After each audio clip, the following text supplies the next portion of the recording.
Okay, thank you. Thank you all for attending. Thank you to my students and students in the biology program for attending. If you're here for extra credit, if you could type something in the chat and so we can capture your attendance. And thank you, Dr. Khan, for giving me this opportunity to talk about my research and how I'm able to engage undergraduates. A quick story about Dr. Khan. I hope I don't embarrass her, but the first time I met her was 7 years ago, almost. She was on the search committee who hired me. And I don't know if the faculty on this call will know that, but the students probably aren't aware that when you're interviewing at our university, you give a teaching demo and you give a research demo. So after the research demo, Dr. Khan came up to me and was like, I didn't know chemistry was so interesting. So I went home and my wife said, how did it go? I said, oh yeah, I got the job. Don't worry, I got it. So I do. I knew that I did. If I could make chemistry interesting to a mathematician, then I think I did a good job. So I'm tasked again. I have a comment on that. Dr. White, it has been pleasure knowing you, and I have enjoyed every moment of last 7 years learning more about chemistry, your research, your presentation. You've been an excellent addition to our faculty. Okay. So Thank you very much. Appreciate your work. Thank you. Well, you haven't tried to get rid of me since then, so I thought I was doing a good job. All right. So as Dr. Khan said, it's the title of my talk is Engaging Undergraduates in Research, and a lot of us do that, but some of us have trouble trying to find time and the opportunity to publish it. So I've been doing it pretty well. I not to be arrogant or anything about it, but I feel like I've done a good job the last few years, and I just wanted to share what I've done, not as advice. I'm not saying that everything I'm doing is relevant to what you're doing. You may have a different discipline, different situation, but just maybe there are things that I do that can be transcended across the disciplines, and you could see if any of it works for you. And students, if you're listening, a lot of it is for the faculty, but I've tried to incorporate some topics that I think you would be interested in. Okay, so the first thing I think since fall 2021, this semester, we are now the Department of Natural Sciences. So before we used to have biology and public health and programs under one department. But public health has grown so large and has done so well that we felt that it's probably best to split the departments. We still operate, we overlap with a lot of our programs and our course offerings, but we really needed to be two separate departments. Both departments are doing really well. Our department has 8 full-time faculty, so 6 are in biology, 2 in chemistry. We have 2 full-time staff, and we have many adjuncts across all disciplines. We offer a BS and a BA in biology and minors in biology and chemistry.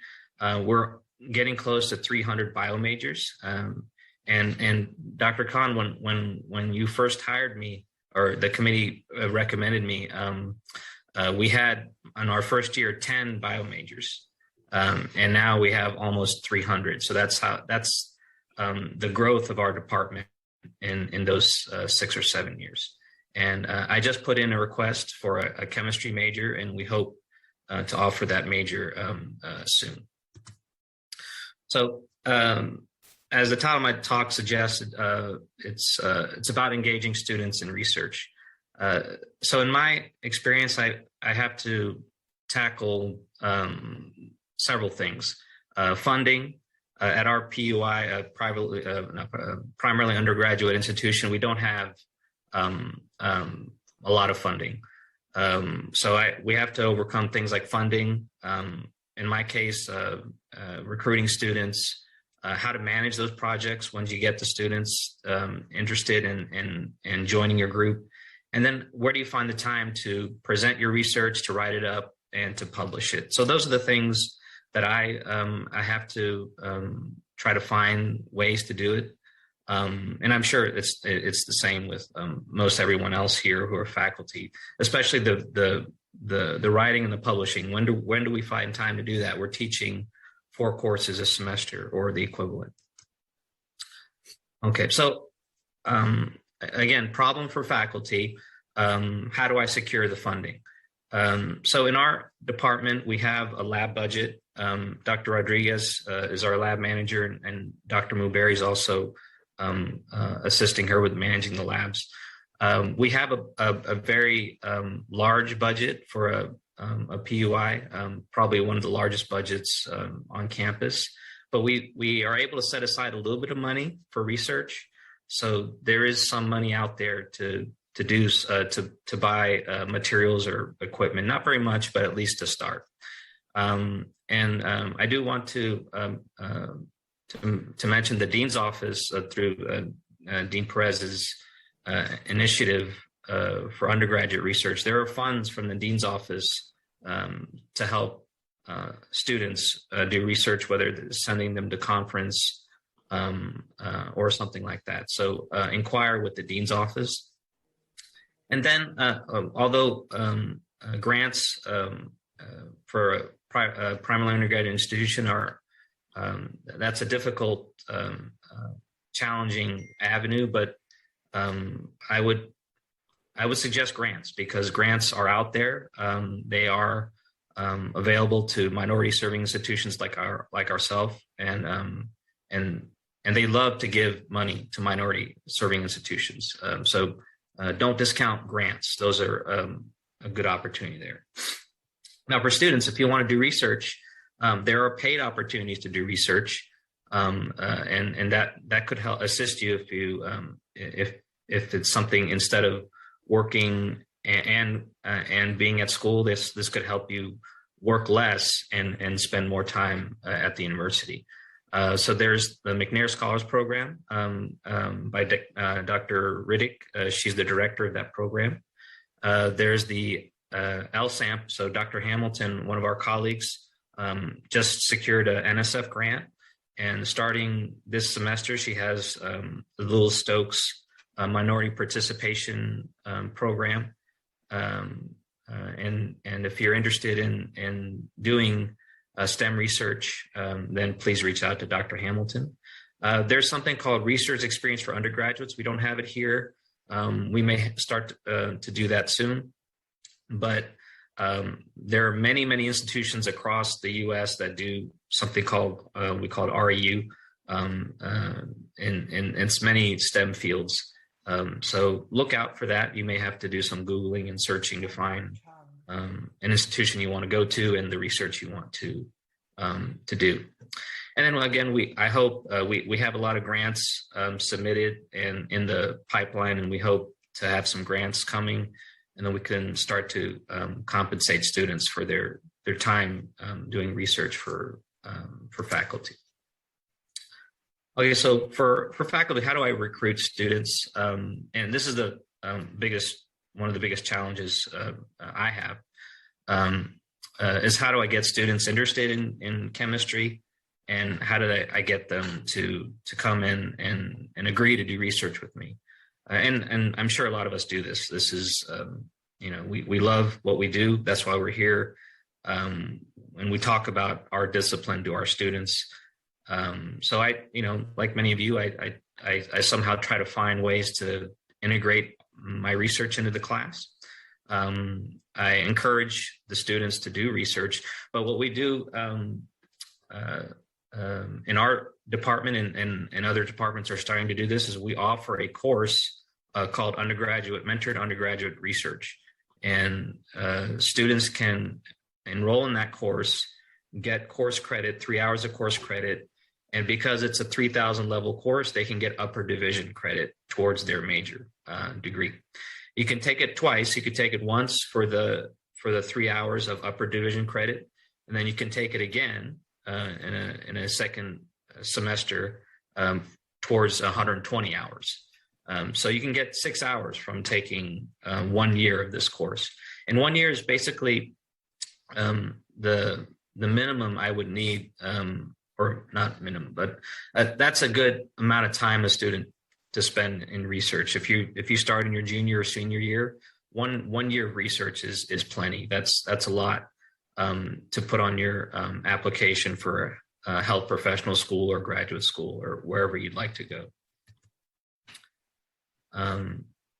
And for students, how do I get involved with research? So a lot of you are trying to or maybe interested in research, and they don't know how to start that conversation.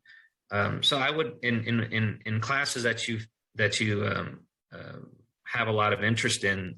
I'm sure you do this already, but if not, ask lots of questions and to your instructor.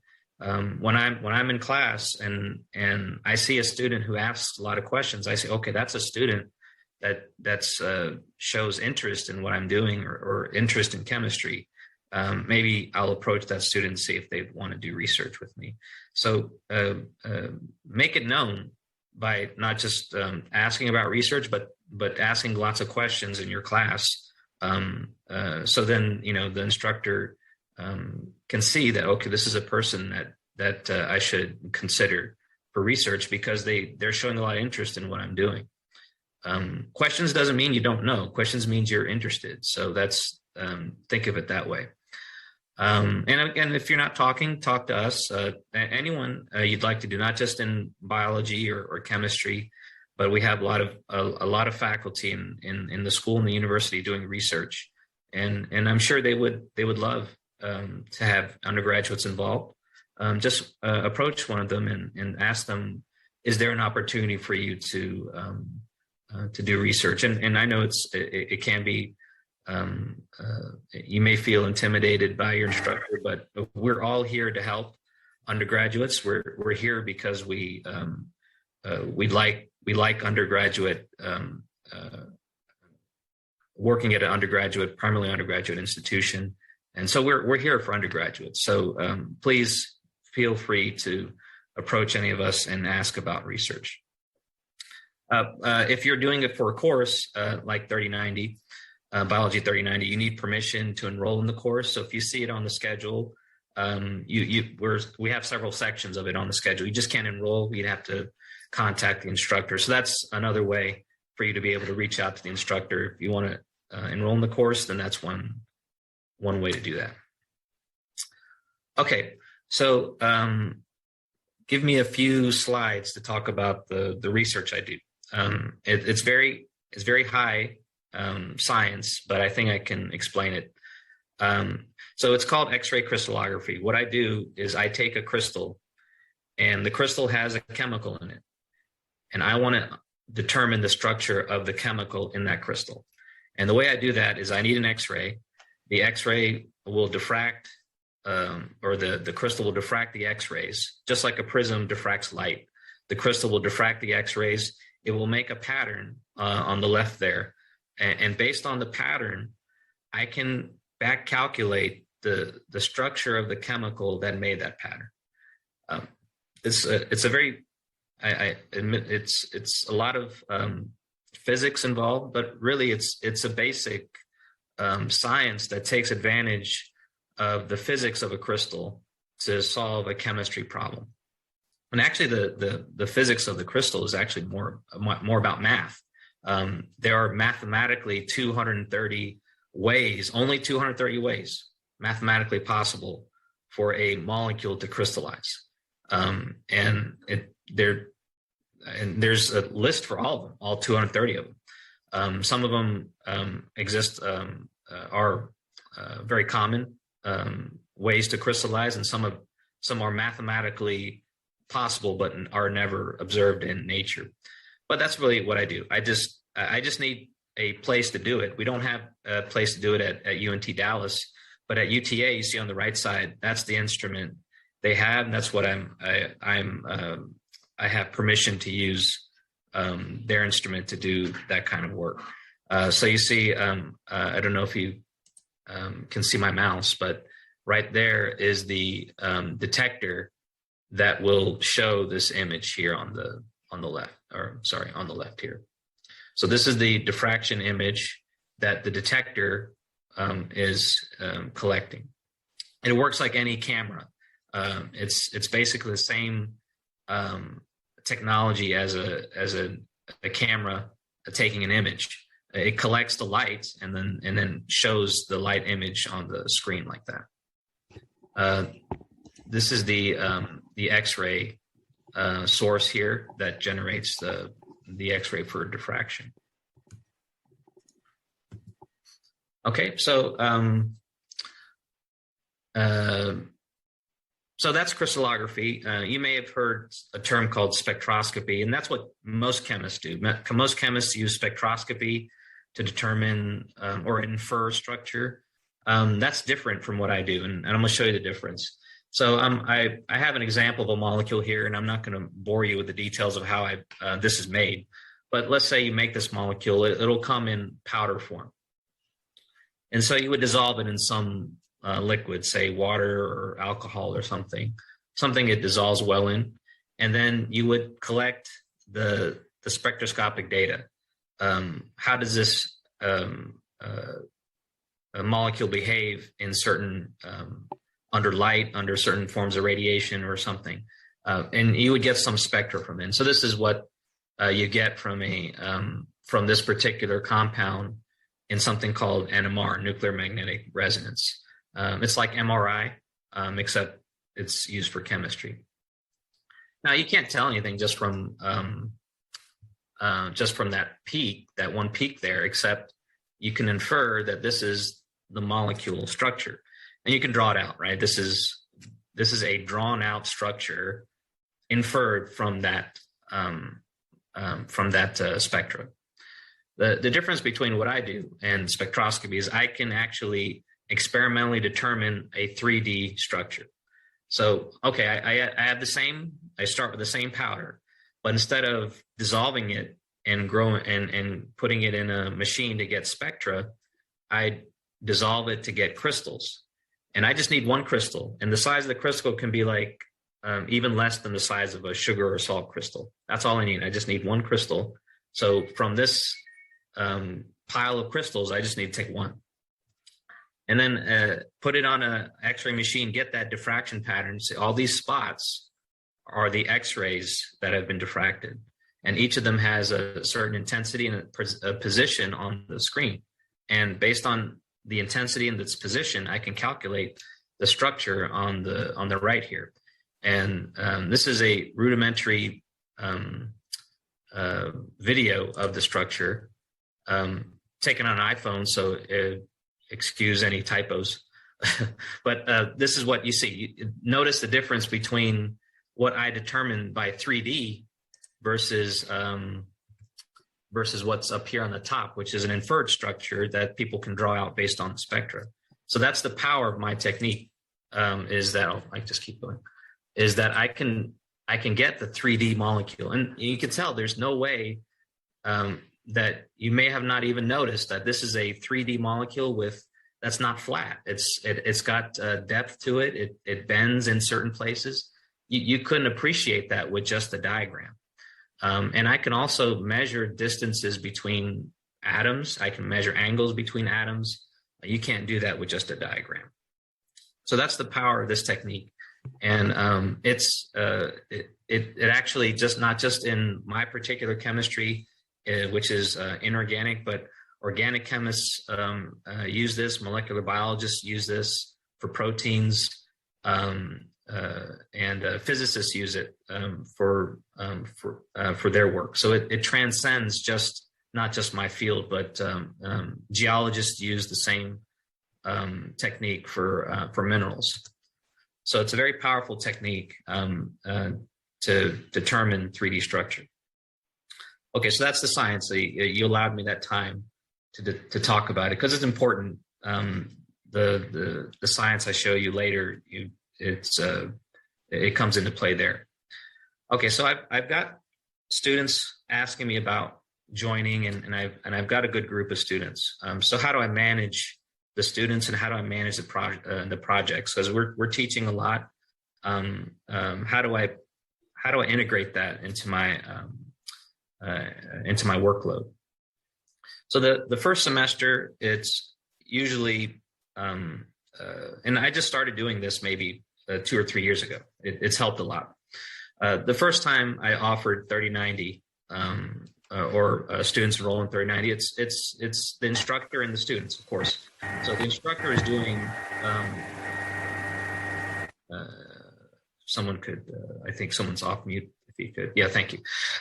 If in the course, it's the instructor and the students, of course, but the instructor is teaching the students, and it's basically a course. But in that semester, you're doing a lot of teaching outside of the courses you're already doing, because I have to show them what I'm doing in as far as my research, and then explain what it is I do.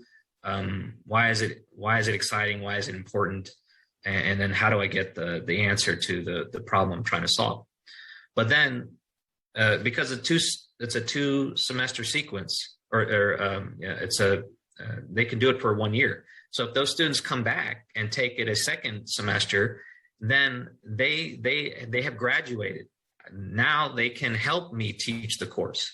So let's say the first group I had 4 or 5 students, and maybe 2 or 3 students want to come back and do more. So I asked those 2 or 3 students, can you help me teach to the new set of students that have come in semester 2, the group B. So group A from semester 1 are now helping me teach the students in semester 2, the group B. And so I'm teaching also, but the students in the first semester now have a project, and they can ask the group B students to help them with the project, and they can help me by them teaching the technique to the new students.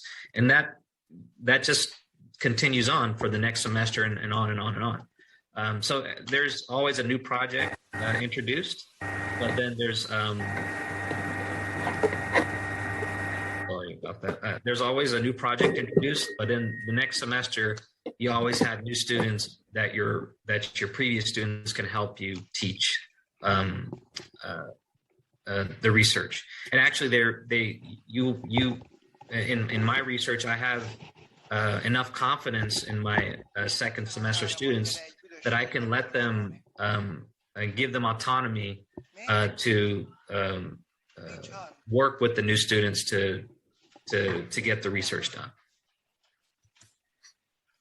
Okay, and my research projects are sort of based on that kind of system, but in this pandemic stage, I've changed a little bit. In person, I did a lot of experimental stuff. I had to grow the crystals, collect the data.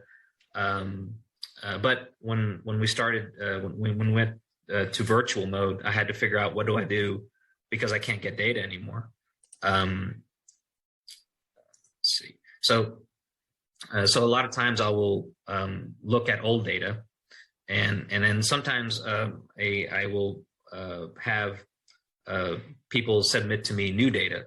Collaborators says, hey, I have this data from a while back, and I don't know what to do with this. So I look at my own old data, and then sometimes collaborators submit to me their old data.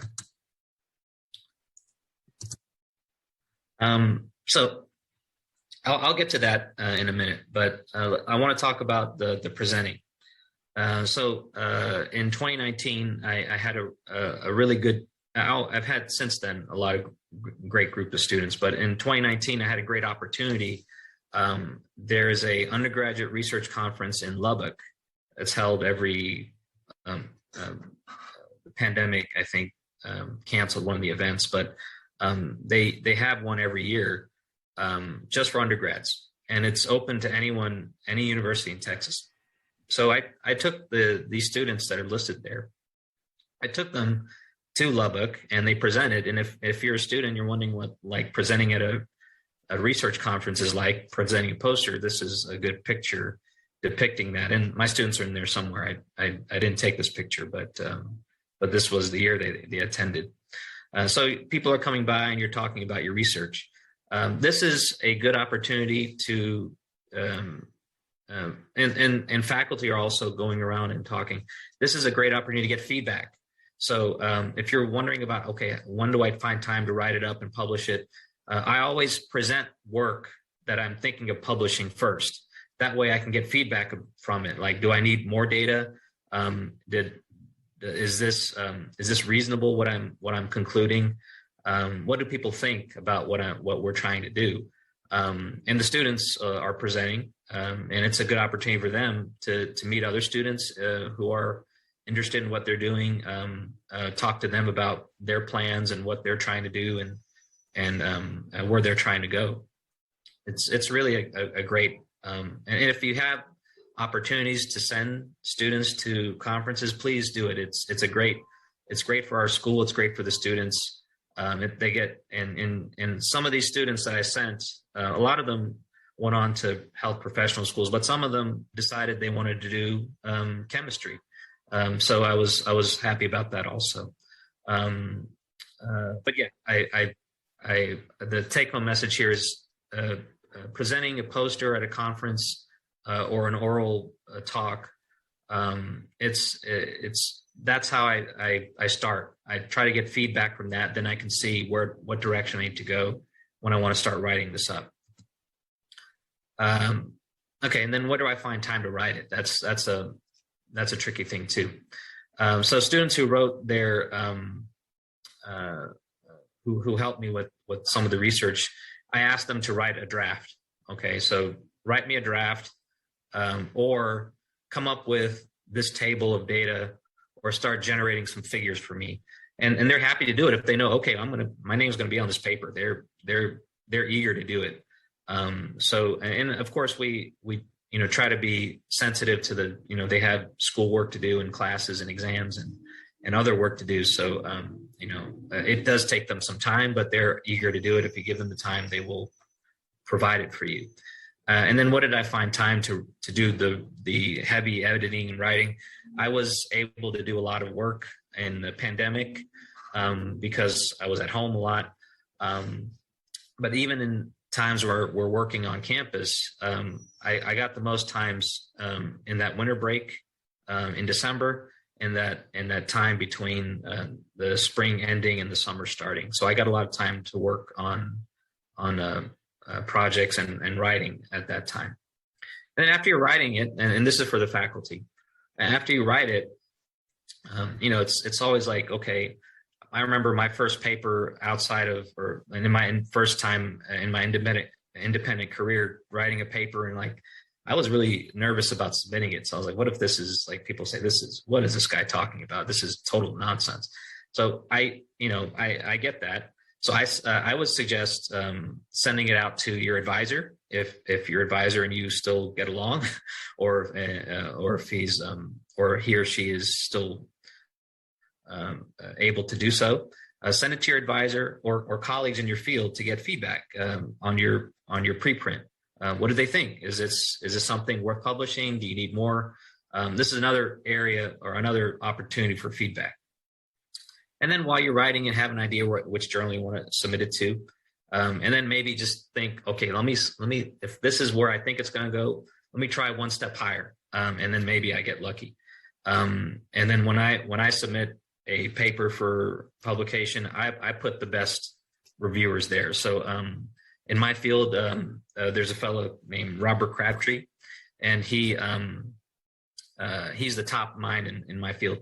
I always put him as a referee. And one time he did get the paper to referee. They're anonymous, but I could tell by the comments I knew who it was, because one of the comments was, you might want to put this as a reference, and it was his reference. So, but one of the comments was, this is a valuable contribution to the field. And that's validation. That was validation for me that, okay, I'm doing something that contributes to my field, and the top mind in my field has acknowledged that. So I felt validated doing that. So don't be afraid to put in the top people, not just people you know, or you think people will give you a good review. Put in the top reviewers, because that's another opportunity for feedback. They may suggest you do a little bit more, but that would be good for the paper if it means you can get into that journal or a better journal. Okay, so that's a little bit of the writing part. So let me talk about the science, and then the students who did the work. There's the data collection analysis part. So a lot of my work before was getting samples from other institutions. Like in this case, it's UT Arlington. They gave us a sample, and my students highlighted there in red, Jada Spears, Alfonso Delipe. Jada and Alfonso are both in pharmacy school now. I collected the data, they worked it up. So I don't expect any, unless you're a chemist, to understand what's going on with this diagram. But this is the key. So this is what they thought, this number 16 molecule, this is what they thought it was. And you can draw it, right? You can draw whatever you want. If you see a powder, the way I showed in the previous slide, if you see powder, you're not going to know what that is. But if you grow a crystal of it, I can tell you what it is. I can tell you on the left, this is the structure we determined exactly what they thought it was. That's important. Even if it's not what they think it is, that's still information. That means they have to change something about the way they're making it, because they're not making it right. So this was a paper for my students. I think the first one with undergraduate researchers on it from my work or from my research. And we published in a reasonably good publication. I put the impact factor here as a guide. 2.4 is not nothing to sniff at. That's a decent impact factor. That means that that's the average. The average paper in that journal has 2 citations. So other people are citing that work at least 2 times. So that's a decent impact factor. To give you a scale or a reference, the best science journal in the world, Nature, has an impact factor of like something 40. So that means every journal or every article in Nature has 40 or 50 people citing it. So every time they do their work, they cite your work as this is where I got this idea from. So that's important. Again, knowing that your work is making an impact. So that work led to 2 publications. So not just for Jada and Alfonso, but this work here, if you go back one slide, this number 17 was also a crystal that I was able to come up with, and then we published that in a journal later. This one doesn't have an impact factor yet; it's new, but we hope at some point they'll be able to calculate an impact factor in a few years. And Ruth and Gary, they're trying to get into medical school. Waleed is already in medical school in UT Medical Branch. I would say that if you're an undergrad, or even when you go into graduate school, always stay in touch with your advisor. You don't ever know when your next paper will come from. It may be work that you did a long time ago and they need to get in touch with you again. Always leave a way for your advisor to contact you. This is from UT Southwestern.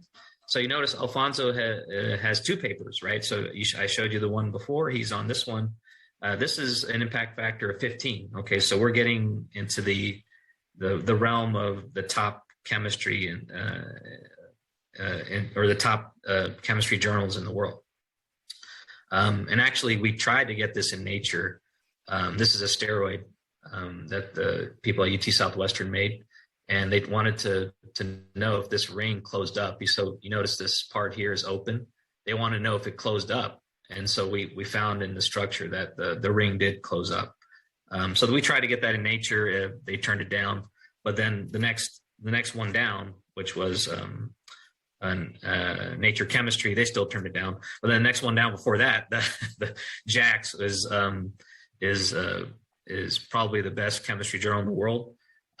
They accepted that journal. And Alfonso when he interviewed at pharmacy school, and pharmacists have a background in chemistry, they told him they were very impressed with this publication. They said that they don't get many undergrads who have published in that journal.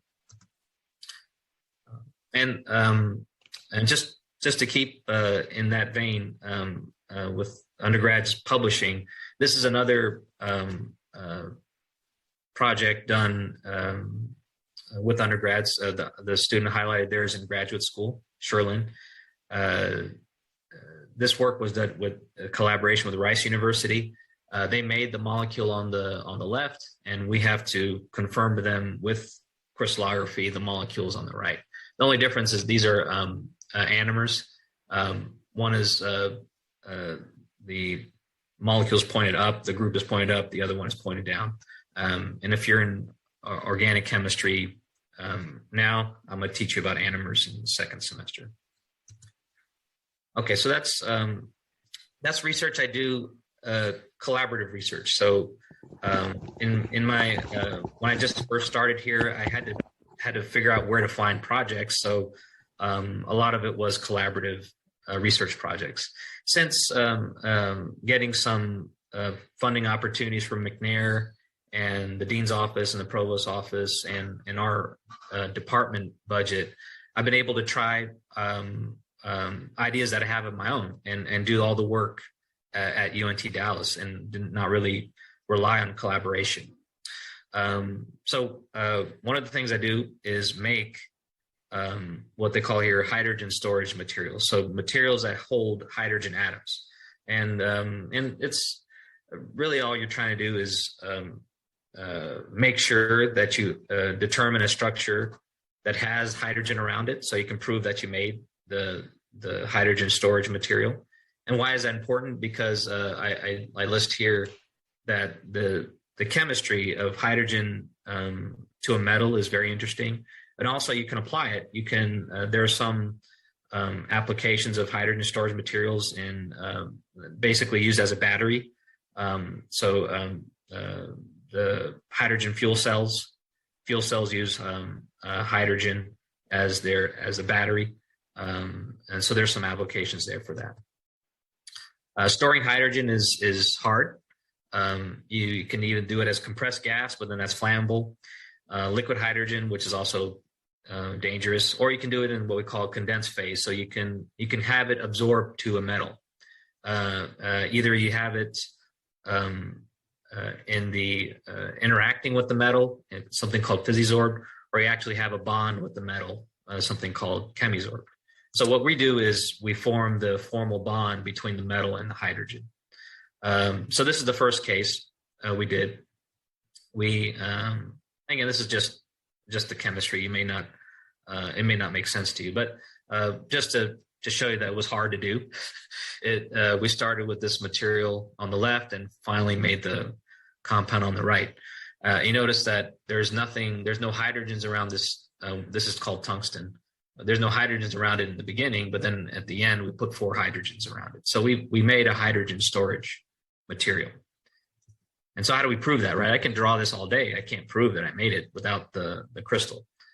So we grew the crystal, and then we got the structure here, and we showed these white balls around it are the hydrogen atoms. So the rest of it is the rest of the molecule. What we were interested in is the 4 hydrogens in the middle. So I took the inset of this. I zoomed in on it and I showed the inset. So these are the 4 hydrogens in the middle, and the 4 orange atoms are phosphorus. And I removed everything else that's gray is carbon. So I removed that just for clarity, just to look at the core of the molecule. And notice I have 1, 2, 3, 4, 5, 6, 8 undergrads on this paper. So this I did over 3 years.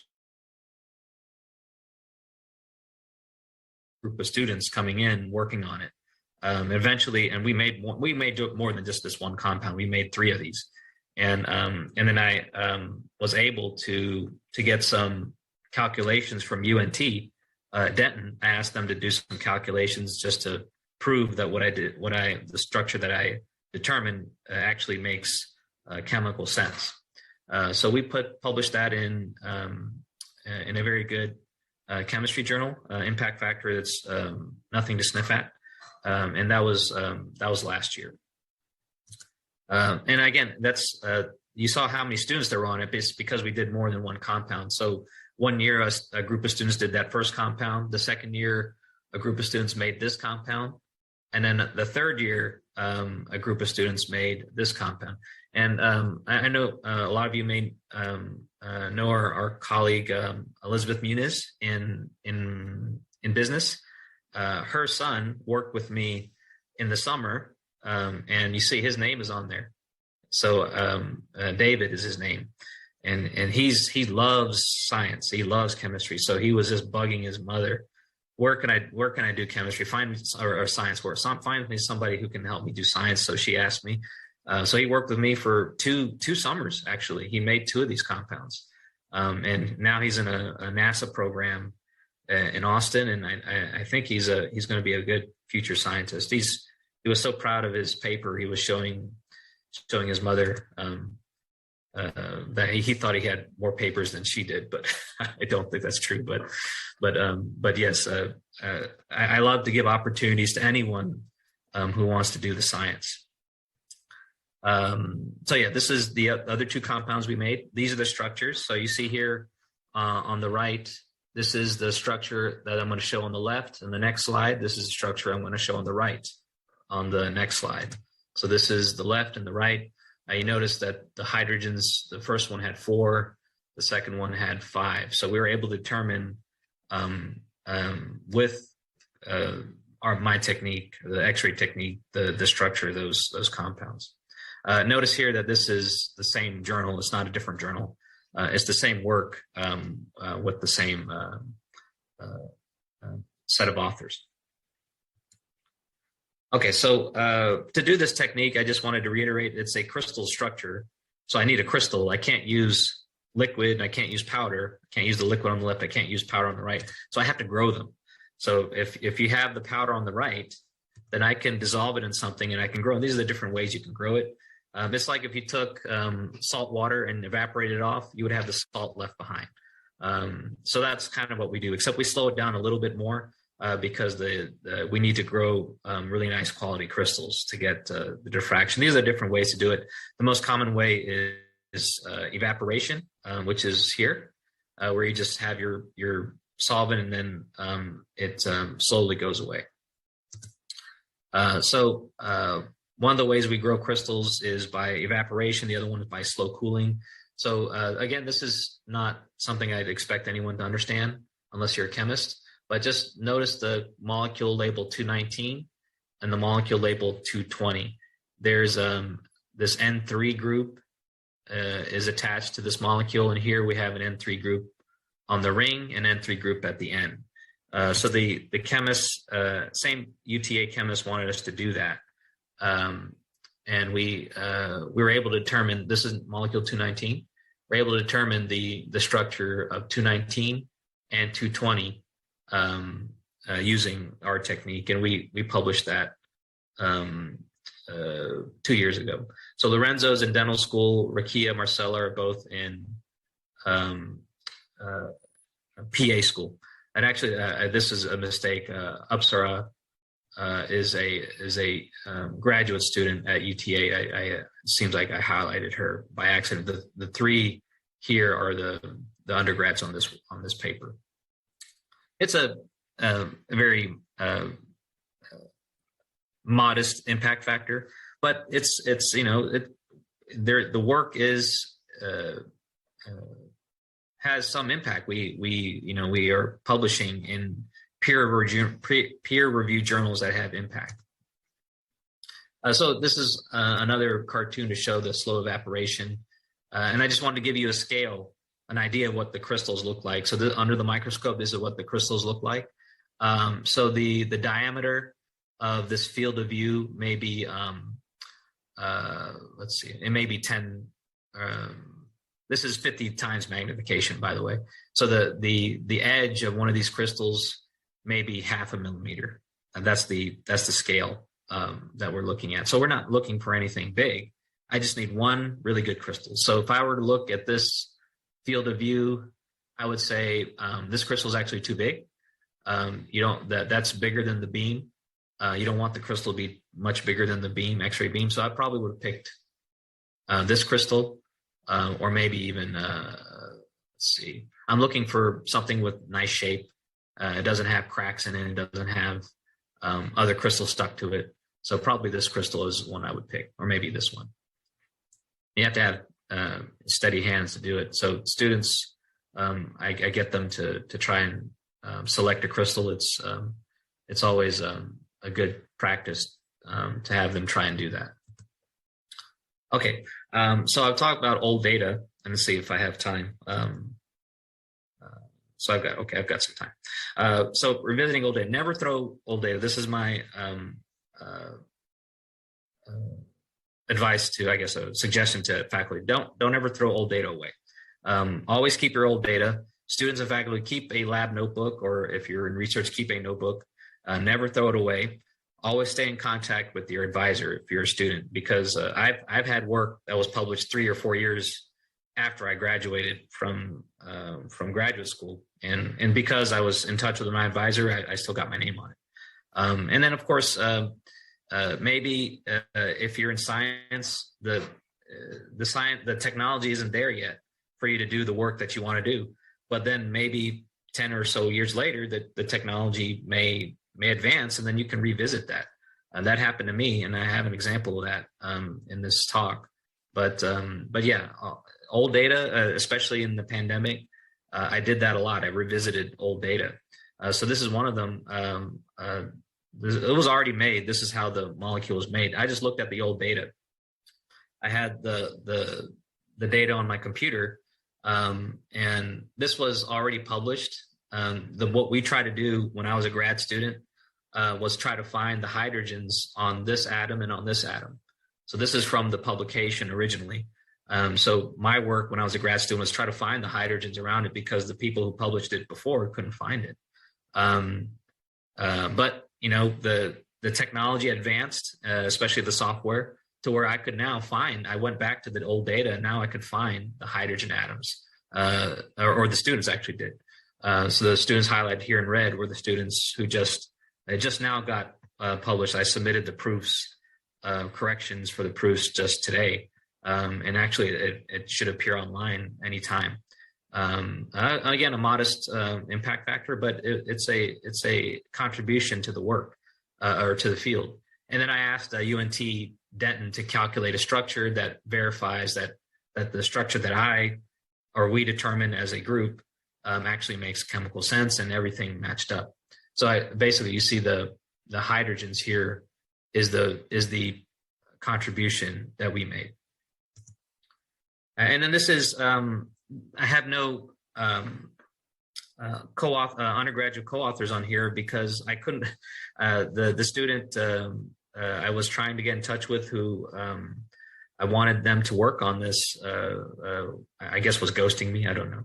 Maybe they didn't like me after they graduated. But this was an opportunity for them, and I felt so bad that this could have been a paper for them. But as it were, this structure was done 10 years ago, 15 years ago, actually, 15 years ago.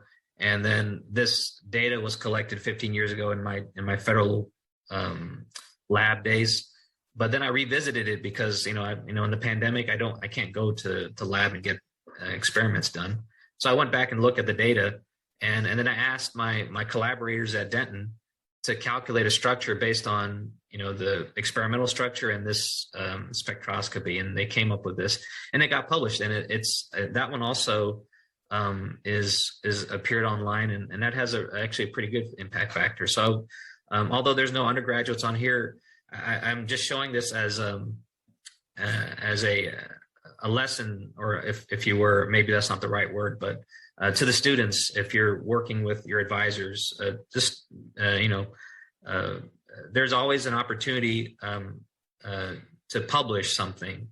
So never lose touch with your advisor, if I can suggest that. And here's some more old data.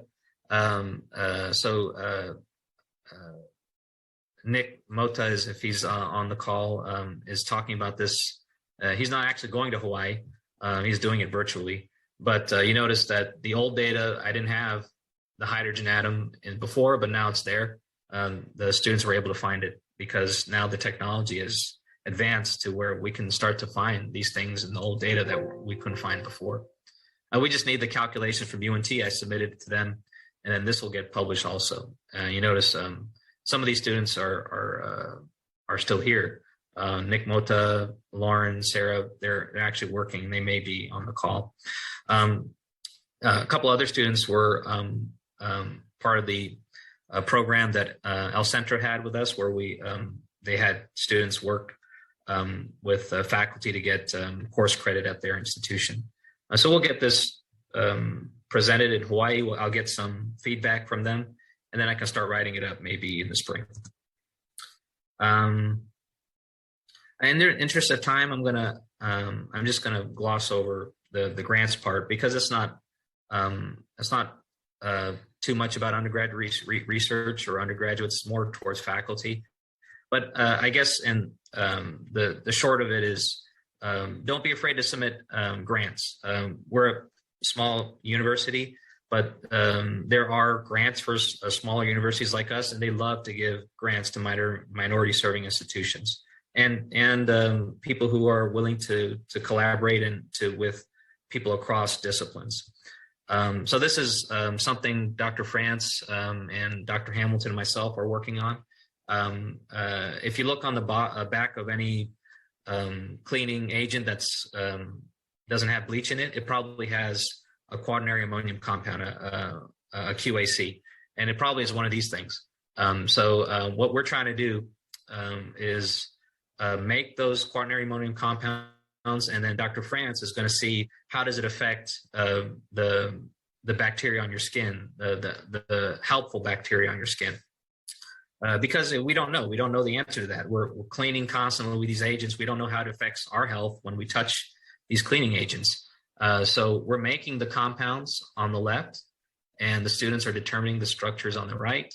And these are the students that are currently in my group getting the data done. And these are unpublished. We're going to publish it as soon as Dr. France lets us know what happens with the biology. And we're also making new stuff. This is one of the ways we make it. And if you're in my class in organic chemistry, if you can recognize what kind of mechanism this is, I will award more extra credit if you can tell me what that mechanism is. But anyway, I went through it fast, so you have to. If you weren't paying attention, I'll go back. I'll go back one slide. I'll let you look at it, and then just let me know by email or by chat, and then we'll get you another extra credit point. So this is how we're making it. This is the compound we're trying to make. So this is what we're doing in our lab. We have the compound in there, basically simmering, and then we after it's done, we filter it off. We made a very measly amount of this stuff. Okay, this is Lauren and Sarah working on this stuff. We made like 1 milligram amount of this stuff. So Dr. Franz is not going to be able to do anything with 1 milligram. So we're going to have to make some more of this. But we hope to make more, and then she can start to test that. Okay, so I also wanted to give time to my colleagues in our department. It's not, I don't want to suggest that I'm the only one doing research. There's a lot of us at the university doing research. Find someone, I'm talking to the students, who you want to do research with, approach them, and see if you can get something done with them. It's really the best part of what we do is working with the students to do research. There's nothing better than discovery with students. I mean, we just love it when we come up with something and it was the students who did it, and all we did was just give them some guidance. Dr. France here, she has a lot of great work done. I think she wanted to remind everyone that her students keep winning the undergraduate research symposium. I think that's why she has it there. But she does microbiology work. She and I are working together on a project. So there's opportunities for you to work with me and with Dr. France on that project. You may make the compound with me, and then you may test it with her in the subsequent semesters. So she's got a lot of papers and publications you see there. And Dr. France, are you, if you're in the on the call, feel free to jump in if I missed anything. I'm here. Thank you so much. Yes, we are very excited about the work we're currently doing in the collaboration with Dr. Y. We are, I'm not sure if Nick's on the call either, but we are currently looking at the effects of a particular QAC that the group made and are finding some surprising effects. So if anybody is interested in working on this project or others, please feel free to reach out. Thank you. And you see, her students win a lot of awards, so you have a good chance of getting a recognition and acknowledgement. And I would also make a plea to faculty. Let's bring back the Undergraduate Research Symposium. It's a great venue for our students, and I think they miss it, and we'd love to have it back. Dr. Mehdi also has some work he's doing. If he's on the call, I'll let him talk more about it. But I know more about this project too because it's structure. So as you know, the spermatozoa, there's an X and a Y. So depending on the X or the Y, it determines the gender genetically of the infant. But there's no study as is there a structural difference between X and Y. So that's one of the things he's doing. Dr. Mehdi, are you on the call? Oh yes, I am here. Did you want to say anything? Yeah, go ahead. So for the first project is the more bioinformatic project. We are using the programming and a lot of bioinformatic tools to look at the gene duplications. So it's more computer-based approach to solve the genetics questions or genomics questions. And then for the project two, like you said, we are looking at the differences between X and Y spermatozoa. And we are trying to help the couples who wants to have a specific gender for the babies. And then it also could be useful for farm animals and other industries. Great, thank you very much. And if you're interested in bioinformatics, and bioinformatics combines math and biology, it's or IT and biology. So it's kind of if you like computers and you like biology, that's a good. And we're trying to develop a bioinformatics minor. So that's a good opportunity for you. And Dr. LaRusso does, he kind of combines ecology with microbiology. So he does a lot of nice work with animals and then combines that with microbiology. He did a lot of his work before in New Jersey. So he's from New Jersey. We won't hold it against him down here in Texas, but Dr. LaRusso, are you on the call? Would you like to say anything? Sure. Hi. Good morning, everybody. And yeah, I'm from New Jersey. Don't worry, we hate ourselves. It's not just you. So yeah, most of the work that I do applies metagenomics, which is looking at the different bacteria, usually or sometimes fungi that live in different areas. So for example, that salamander you see up there that looks kind of like poop, that's what all my students say. That's endangered in the state of New York, but it's got a bacterial pathogen and a fungal pathogen that we're actually tracking using these bioinformatic techniques across different populations to see if maybe the reason it's becoming endangered is because of those pathogens. So that's one thing I do. And those plates in the upper right-hand corner are assays we do in the lab, and then we send data out from those to do the graph there that you see with the yellow and blue circle to see if there's differences. Do I know Snooki? No, I don't know Snooki. I'm sorry. One really cool project that we just started working on is that bottom right there. We tracked all the fungi across the state of New Jersey. All those sites are sites we sampled for over 10 years. And we're checking to see whether or not fungi across the state of New Jersey are affected by climate change. So it looks like they are. So that's the graph in the middle and the bottom there. I don't want to take too much time, but the graph in the middle and the bottom there is my baby right now. And basically it shows a pretty interesting trend that fungi might be dying because of climate change. And yeah, if you want lab stuff or fun computer stuff, I'm around. Cool. Thank you very much. And these are not only, like I said, these are not the only faculty in our department or at the school doing research. So reach out to anyone you'd like. There's plenty of opportunity for research. Okay, so I'm being told I have no time left. Let me just finish with this one slide here. So these are I have to acknowledge the people who did the work, and if you counted, this is 37 students since I started that have worked with me, all of whom have either presented something or published something. You can see some of them have long since graduated. Some of them are still working with me. A lot of them have the same kind of aspirations for professional school, and we help them. We these kind of things will help you to get where you need to go, because professional school applications, they love not only that they see that you're working with your faculty, but as faculty, we can write good letters for you because we know more about you when you work closely with us. And my collaborators, Dr. France and others, Dr. Hamilton also, I've been working with her on a grant, and Dr. Varga also on a grant. We hope to have some good news for you in the spring with those. And then I have to acknowledge the funding from the Dean's Office, the Provost's Office, McNair, and UT Arlington for the use of their instrumentation.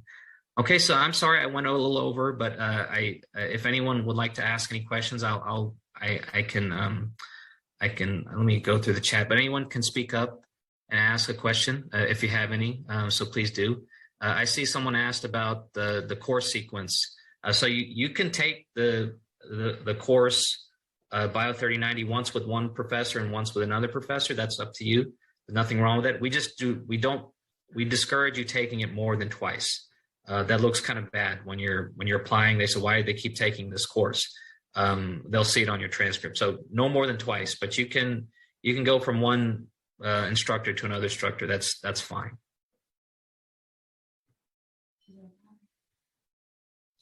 I think Christy has her hand up. Oh, Sorry. Go ahead.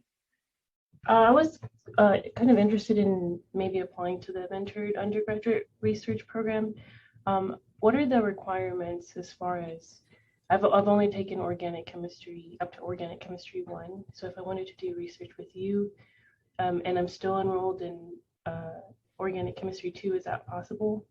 Yes, I would say anyone you want to work with, and if you're wanting to work with me, we can talk offline.